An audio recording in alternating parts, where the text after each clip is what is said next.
Bem-vindos e bem-vindas ao Diálogos em Musicologia, o nosso espaço para pensar criticamente a pesquisa musical e suas múltiplas vozes. Hoje, a gente vai mergulhar num tema simplesmente fascinante: o papel surpreendente e muito poderoso da música na história do Brasil colonial. E para guiar nossa conversa, vamos nos basear no texto Música Missionária na América Portuguesa, do grande musicólogo Paulo Castagna. Vamos começar com uma questão, que é o ponto de partida de tudo. Imaginem só o cenário, século XVI, um mundo completamente novo para os europeus, com centenas de culturas, de visões de mundo, de línguas desconhecidas. Como é que você faz para comunicar conceitos tão abstratos, tão complexos como os da fé cristã, através de um verdadeiro abismo cultural e linguístico?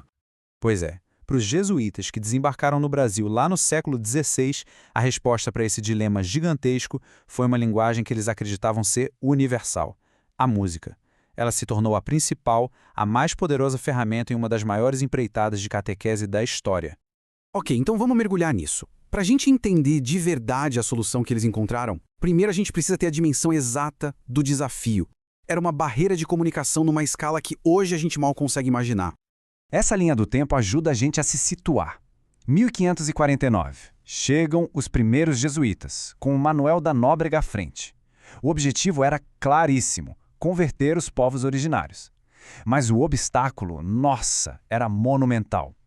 Não se tratava de aprender uma língua diferente, eram centenas delas. E mais do que isso, era lidar com uma cosmologia, uma forma de ver o mundo que era totalmente distinta da europeia. E aqui que entra a primeira grande estratégia jesuítica.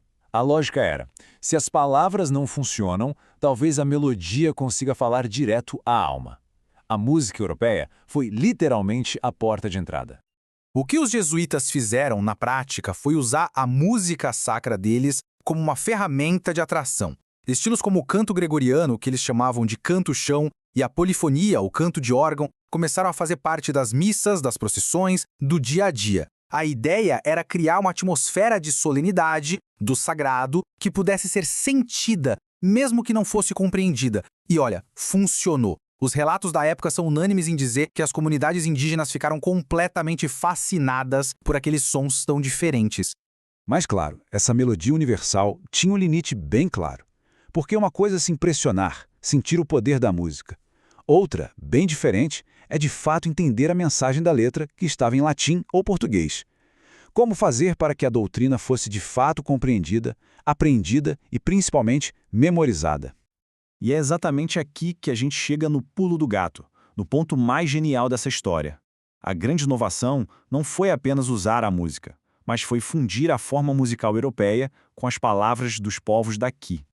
Para que essa fusão fosse possível, os jesuítas primeiro fizeram um trabalho linguístico imenso. Eles sistematizaram uma língua geral baseada no tupi, que ficou conhecida como língua brasílica. Ela virou uma espécie de língua franca da catequese, que permitia que eles se comunicassem com etnias diferentes que muitas vezes nem se entendiam entre si. E aí veio a grande sacada, a verdadeira virada de chave, com missionários como Azpilcueta Navarro. Eles começaram a fazer algo que parece simples, mas que foi revolucionário: pegar aquelas melodias europeias que já eram conhecidas e que já encantavam e colocar nelas os textos religiosos que eles mesmos tinham traduzido para o tupi. E o que é incrível neste slide é que a gente vê a prova concreta disso. Não estamos mais só no campo das ideias. Isso é um registro, de mais ou menos 1555, feito por André Tevet, com orações como Pai Nosso e Ave Maria escritas foneticamente em tupi. De repente, aquele conceito abstrato de fusão cultural se torna algo palpável, algo que podia ser lido e, claro, cantado. Então, a mudança de estratégia foi fundamental. A gente pode resumir assim: antes, a música era poderosa emocionalmente, mas o conteúdo era inacessível. Depois, combinando a melodia europeia com o texto em tupi, ela se tornou poderosa nos dois campos, no emocional e no intelectual. A mensagem agora podia não só ser sentida, mas também entendida, memorizada e repetida por todos. O sucesso dessa abordagem foi tão gigantesco que aquilo que começou como uma inovação, uma tentativa, rapidamente se transformou num método padronizado que foi replicado por toda a colônia.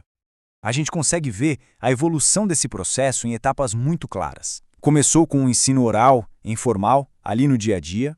Depois, evoluiu para a criação de manuscritos, com figuras do calibre de José de Anchieta escrevendo poemas e cantos em tupi. O passo seguinte foi a formalização, com a impressão do primeiro catecismo tupi. E, por fim, a adoção em massa, se tornando a prática padrão nas missões.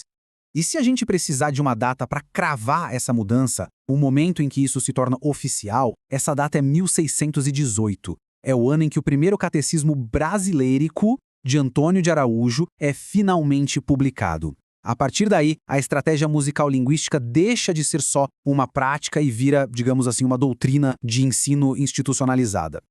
Muito bem, a gente já entendeu a eficácia do método, mas agora vamos para a parte final e talvez a mais complexa da nossa análise. A gente precisa olhar para o legado cultural disso tudo. Foi um processo de conversão ou de algo mais profundo e controverso? Olhando pela perspectiva dos jesuítas, não há menor dúvida. A estratégia foi um sucesso retumbante. A doutrina cristã se espalhou por territórios imensos, e isso se deve, em grande parte, ao poder do canto. No entanto, a perspectiva crítica, que é muito bem resumida aqui nessa citação do Paulo Castagna, oferece uma interpretação bem diferente. A frase é forte. Nesse processo, a música exerceu um papel crucial, não tanto na conversão quanto na desculturação. Ou seja, a música não teria apenas adicionado uma nova crença, mas sim substituído as que já existiam. E o que seria essa desculturação nesse contexto? É o processo em que a cultura original de um povo, e isso inclui suas tradições musicais, religiosas, tudo, acaba sendo perdida ou substituída pela cultura de um grupo dominante. Nesse caso, a música jesuítica, justamente por ser tão eficaz na catequese, atuou também como um poderoso vetor para essa substituição cultural. E isso tudo nos deixa com uma pergunta fundamental, uma pergunta que ecoa muito além do Brasil colonial e ressoa até hoje. Em que ponto uma ferramenta, criada para a comunicação e para o entendimento, se transforma em um instrumento de poder e de dominação cultural? A história da música missionária no Brasil nos oferece um estudo de caso fascinante e complexo para a gente refletir sobre essa questão. Esse foi mais um episódio do podcast Diálogos em Musicologia. Até a próxima!